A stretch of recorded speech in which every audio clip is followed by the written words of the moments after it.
Здесь, на стадионе «Триумф», проходят соревнования по волейболу. Открою вам небольшой секрет. Некоторые сегодняшние игры я уже видел, и они потрясающие.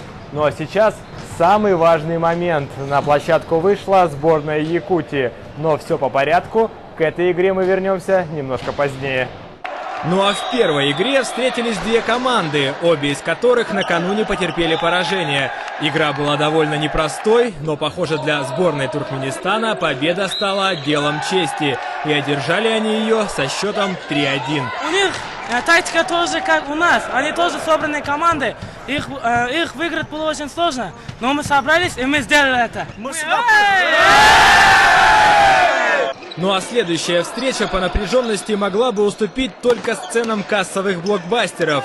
Сборные Урала и Дальнего Востока не могли определить, какая же команда сильней аж до пятой партии. Можно не подавать подачу, планер. Меня это скажи, что не могу подать тогда. Будем менять тебя, если боишься. Ты ладонь вот так. Почему ты на себя вот так делаешь? Зачем ты вот это на себя подаешь? Но в этом спорте дружба победить не может. Более упорной в своих стремлениях к чемпионству оказалась команда из Урала. Нет, надо просто все откинуть, то, что за линией поля. Собраться, мыслями и сыграть. Все больше надо. Ну и характер, конечно. А вот самый страшный соперник сегодня выпал на участь нашей сборной. Якутяне сражались как могли. И именно сражались, ведь игрой такое противостояние уже не назовешь.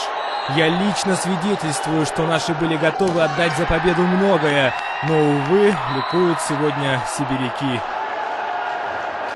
Будем стараться побеждать, и наша задача победить. Но у наших ребят нет времени лить горькие слезы над сегодняшней неудачей, ведь завтра очередная встреча, на этот раз с Кувейтом. Приглашаем всех поддержать нашу команду в этой игре.